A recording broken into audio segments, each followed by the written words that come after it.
네, 안녕하세요. 함께 성장하는 일상 랑랑부동산 플러스입니다.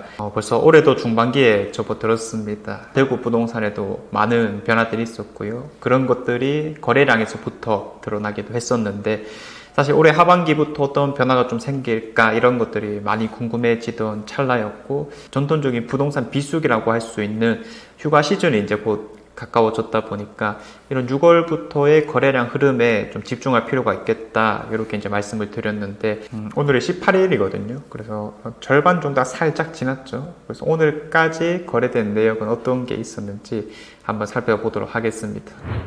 자, 우선은 뭐 다양한 평수가 있겠지만은 우리가 가장 관심 있는 평수는 이제 84 타입일 거니까 84 타입의 가격 순서대로 한번 정리를 쭉 해봤고요.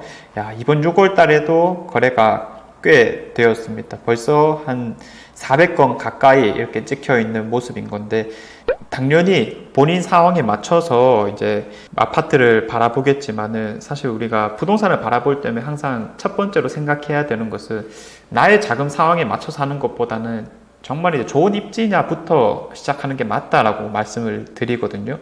지금 이제 아파트들을 쭉 봤을 때 사실 4억대 밑에 아파트들은 우리가 좋은 입지라고 말하기에는 조금 애매하지 않나라는 생각이 많이 들더라고요.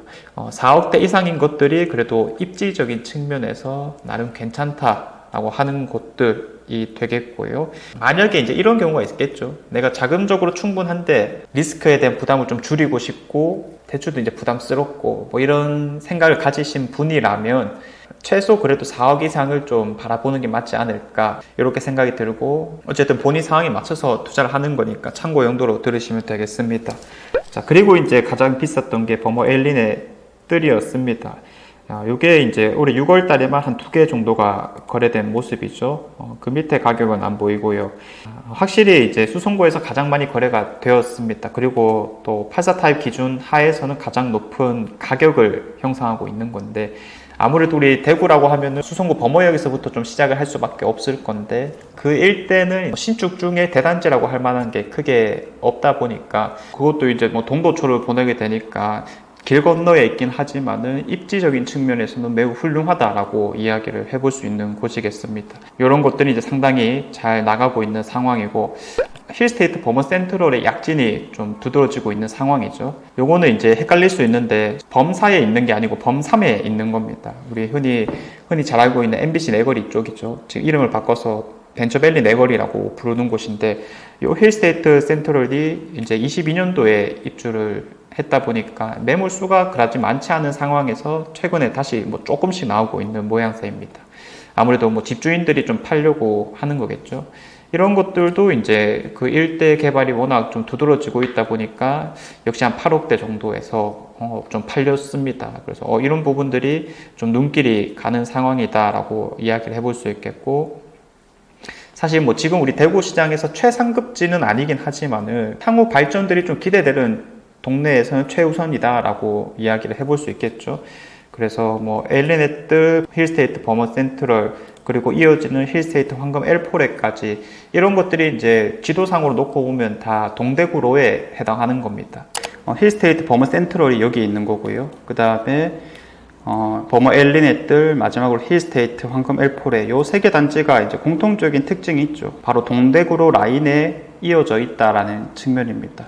대구 4호선 엑소코선이라고 하는 것에 대한 기대 심리라고 볼 수도 있겠고, 이제 범어역에 붙어 있는 신축급 아파트들로부터 우리가 관심을 가질 수밖에 없는 상황이다 보니까 이런 것들이 6월 달에도 좀 거래된 게 아닐까라는 생각이 듭니다. 아무튼 이거를 유발했던 게 이 세 개로만 놓고 보았을 때는 이 버머 엘린의 뜰이 좀 높았고, 이제 이런 게 이제 7억대 후반이라든지 8억대 정도 수준에서 계속 이제 거래가 되었던 상황이었는데, 지금은 조금 올라가 있는 가격이라는 측면에서 살짝은 뭐 추격 매수의 느낌도 있지 않나 싶긴 한데, 어쨌든 뭐 장기적으로 갔을 때는 당연히 이제 좋은 입지이다 보니까 길게 보고 접근을 하신 것 같습니다. 그래서 어쨌든 이런 곳들에 있는 아파트들의 강세가 좀 두드러진다라고 볼 수가 있겠고요.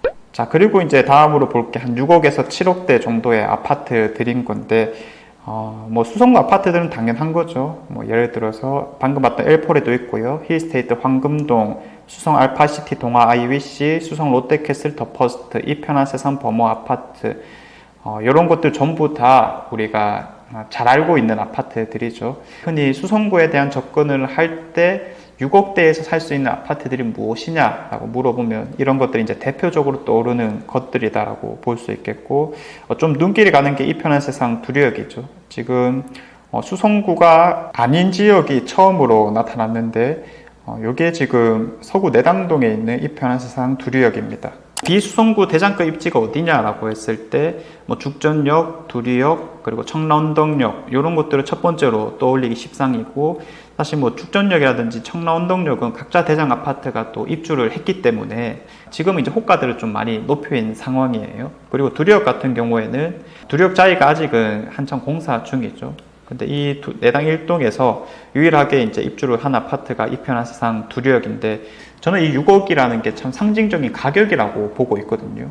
왜냐하면 비수성구의 대장급 아파트는 아직까지는 6억을 크게 넘어서지 못하고 있는 상황에서 이런 게 6억을 찍었다라고 이제 하는 거니까, 두류역 자리가 다 지어지고 나면 얼마 정도를 받을 수 있을까라고 물었을 때는 확실히 그 이상을 조금 받을 가능성이 높아졌다라고도 이야기해 볼 수 있겠습니다. 자, 그래서 두류역 일대의 기대심들을 좀 보여주고 있는 게 아닐까 이런 생각이 들고요.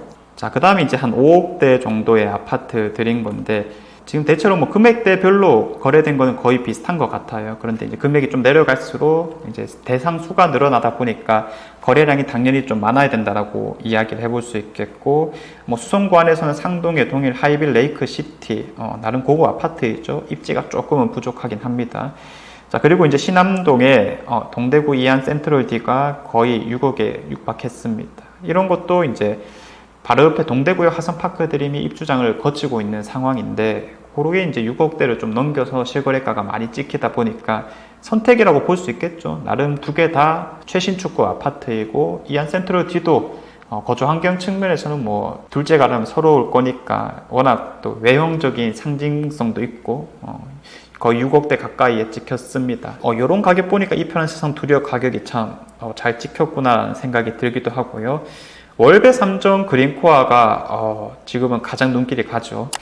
한창 이제 올해 초반에 거래량 주가를 많이 올렸던 게 이런 월배 아이파크들이다라고 볼 수가 있을 건데, 그 바로 옆에 있는 신축 아파트 연식 차이가 조금 나고 있다 보니까 당연히 좀 더 받으려고 하겠죠. 이런 것들이 이제 6억 가까이 찍힌 모습입니다. 사실 이제 제가 대구 부동산의 포인트를 광역교통과 2호선이 만나는 지점이다라고 해서 그런 데를 우선하는 게 맞다라고 얘기는 하지만은, 이 월배 아이파크 2차부터 해서 이 지역만큼은 좀 호가를 잘 올리고 있는 상황인 건데, 6억대까지는 잘 찍힌 모습이고요. 다만 이제 앞으로 더 올라갈 수 있을까의 측면에서 봤을 때는 사실상 조금 힘들지 않을까라는 생각은 듭니다. 그래서 지금 이제 거의 막바지까지 올라온 가격이 아닐까, 그렇게 예상을 한번 해보고요. 자, 그리고 이제 4억대라고 했었을 때 아파트가 꽤 많은 상황이죠.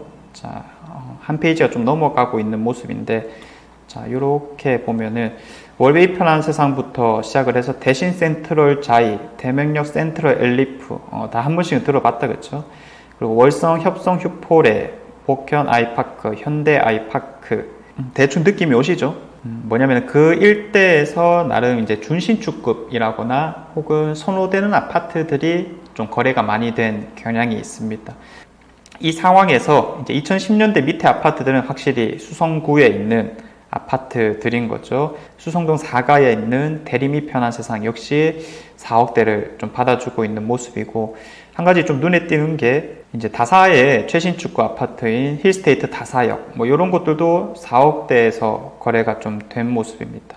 입지가 부족하지만 신축이라는 요소가 크게 작용되고 있고, 사실 이제 신축이라고 하면은 더 이상 5억 밑으로 분양이 나올 수 있을까를 생각해 보면은 거의 확률이 좀 많이 낮지 않을까라고 생각이 들어서, 어떤 곳이든 사실 신축급이라면 4억대 이상을 좀 받을만 하다, 이렇게 이제 보여지긴 하거든요. 그래서 지금은 입지 좋은 곳에 준신축급들이 그 매력을 더하고 있는 상황으로 보여집니다. 몇 개씩 좀 이 선택보다는 좀 더 괜찮은 걸 하는 게 맞지 않았을까 싶은 게 있긴 하지만은, 그래도 대체로 각자 입지에서는 좀 선호될 만한 것들이다 보니까 꽤 나름의 괜찮은 선택들을 한 것이다 라고 보여지긴 합니다.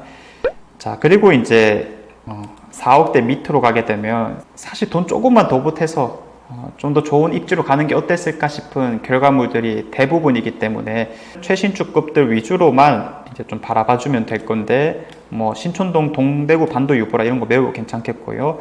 그리고 평리동이긴 하지만은 이거 뭐 정말 최신축이죠. 최신축을 4억 밑에 살 수 있다. 앞으로는 불가능할 거다라고 예상이 됩니다. 그래서 절대적인 가격 측면에서 아무리 입지가 떨어진다 하더라도 이 정도라면 괜찮은 게 아닐까 싶은 상황이고, 그래도 서재는 아무리 최신축급이지만은 입지가 조금 부족한 곳이 맞긴 하죠. 그 영경도 그런 마찬가지입니다. 뭐 지묘동 다 마찬가지죠. 이런 게 이제 영경지구에 있는 것들이니까 요거는 이제 그냥 사실 실거주 만족도 부분이기 때문에 크게 눈길이 안 간다라고 볼 수 있겠고요. 그 다음으로 이제 눈길 가는 거는 뭐 거의 없네요. 간단하게 살펴보았는데 다시 한번 말씀드리지만은 최대한 4억을 좀 넘는 것을 위주로 바라보는 게 좋지 않을까라는 생각이 들고요. 그러니까 이런 게 있는 것 같아요. 우리가 영끌이라는 부정적인 표현 때문에 나의 월급을 많이 태우면 안 된다 이런 식으로 생각을 하는데, 사실 내 집을 사는데 돈이 많은 사람이 없죠. 네, 그리고 그게 특히 첫 집이라면 내 대부분의 월급이 집에 들어가는 것은 어떻게 보면 당연한 현상이다라고 이야기를 해볼 수 있겠습니다. 뭐 흔히 서울 쪽에서 10억대 아파트를 사는데 아무리 돈을 많이 벌고 있어도 7억을 대출 받는 게 맞느냐, 이런 거라면 이제 영끌이 많이 해당한다라고 볼 수 있겠지만, 이제 분양가에서부터 확인을 해보셨다시피 이제는 뭐 5억대도 사실 좀 거의 찾아보기 힘들지 않을까 싶어요. 대구 중심부라면 거의 6억 이상부터 나올 가능성이 매우 높아졌다라고 보고 있는데, 70% 대출을 안 받고 뭐 50% 대출 받으면 우리가 뭐 한 3억 정도는 가까이 있어야 된다라는 건데, 사실 언제 3억 모으겠어요. 지금 시장에서는 사실 레버리지라고 하는 것도 본인의 능력이라고 볼 수 있으니까 내가 이제 감당할 수 있다라면 잘 활용해 보시길 바라겠습니다. 자, 이상 제가 준비한 내용은 여기까지이고요. 내일도 좋은 내용으로 찾아오도록 하겠습니다. 감사합니다.